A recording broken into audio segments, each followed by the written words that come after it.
The second case that is being reviewed in this paper is Datuk Ahmad Zahid Hamidi and Amir Bazli Abdullah, whereby there are two issues in regards to civil procedure, which are whether striking out is applicable due to non-endorsement of plaintiff's claim in writ, and whether non-disclosure of reasonable cause of action is against the court procedure. The issue arises in this case pertaining the alleged abuse of court process are within the context of Order 6, Rules 2.1a and Order 18, Rules 19.1, Rules of the High Court 1980 respectively. This was an appeal case where the defendant or appellant had appealed on the decision of Judicial Commissioner to set aside defendant application to strike a plaintiff or respondent writ and statement of claim due to non-endorsement of the claim in writ, and also to statement of claim did not show a reasonable cause of action against defendant causing it to not comply with court process. So basically in this case, the plaintiff claimed that defendant had assault and confined him. However, defendant had denied such allegation and counterclaim through libel. So basically in appeal, the court held that the first issue will be set aside because the learned judge had stated that the phrase tuntutan plaintiff terhadap defendant adalah seperti terkandung dalam pernyataan tuntutan dilemparkan di sini actually had complied with Order 6 Rule 21A of Rule of the High Court 1980, which are currently similar with Order 6 Rule 21A of Rule of Court 2012. For the second issue, the court held that the mere fact that the plaintiff is unlikely to succeed at trial is not grounds for striking out as long as the statement of claim had disclosed any cause of action, it is sufficient and had complied with court process. The first law that been applied in this case is the Order 6 Rule 2 Clause 1A of Rules of Court 2012, which require a writ to be endorsed together with either a general endorsement or a statement of claim. In most cases, a writ of summons will be submitted together with a statement of claim in the court. The plaintiff's statement of claim contain more details of the plaintiff claim and also the relief that the plaintiff was seeking. A defective writ does not contain a statement of claim or general endorsement and may be subjected to strikeout. The second law applied in this case is Order 18 Rules 19 of Rule of Court 2012, provide 4 grounds for which a pleading can be strikeout. The first ground is that the pleading disclosed no reasonable cause of action or defense. The pleading is scandalous, frivolous or vexatious.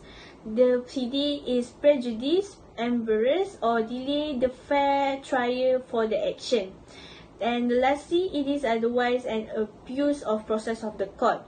In Bandar Builder Sendirian Berhad, it is only in a plain and obvious case that a claim or answer is on the face of it obviously unsustainable.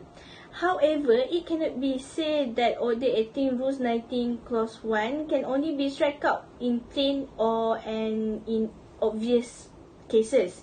In the case of law holding Sendirian Berhad against Pengling Development Sendirian Berhad, the judge in opinion that as long as the statement of claim disclose some ground of action, the mere facts that the plaintiff is unlikely to succeed at the trial is no ground for striking The out. amendment Order 5 Rule 1 offers 2 options for the beginning of legal action in court, either by writ or by original summons.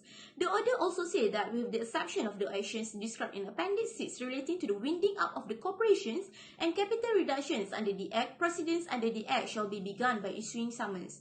Furthermore, there are cases that support the use of the opposite application on both method. It can be seen from the case of Tan Chiu Diok that the judge said that when the technicalities are taken seriously, it is difficult to attain justice. As a result, the relationship between the rules of practice and the work of justice is designed to serve as general principle of procedure and to be compelled by what will result in injustice in the individual situation. Furthermore, if an originating summons have been filed, it will have eventually been changed to a writ actions accordance with Order 28 Rules 8. When a petition is filed under 2 separate sections of the Companies Act and is not in accordance with the provisions of the Companies Act, it is referred as a hybrid petition. Essentially, the case of Lai Kim Loy, in which the court determined that the filing of 2 petitions under Section 218 and Section 181 at the same time is an abuse of the court's process because it will result in a multiplicity of proceedings. A hybrid action will not be determined to be taking place if the gist does not make an attempt to commence actions under both sections.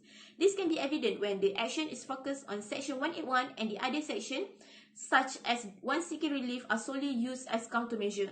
Therefore, both of legislative provisions and the previously decided cases will be considered concurrently. In conclusion, a claimant must have a reasonable cause of action before commencing a judicial action. In this case, the appellant argued that the respondent's writ was not endorsed. However, the court ruled that the writ is sufficient to indicate the endorsement. Besides, the appellants alleged that the defendant's statement of claim lacks adequate cause of action and should be dismissed. The court ruled that as long as the statement of claim disclosed a cause of action, the plaintiff's claim cannot be struck. Thank you.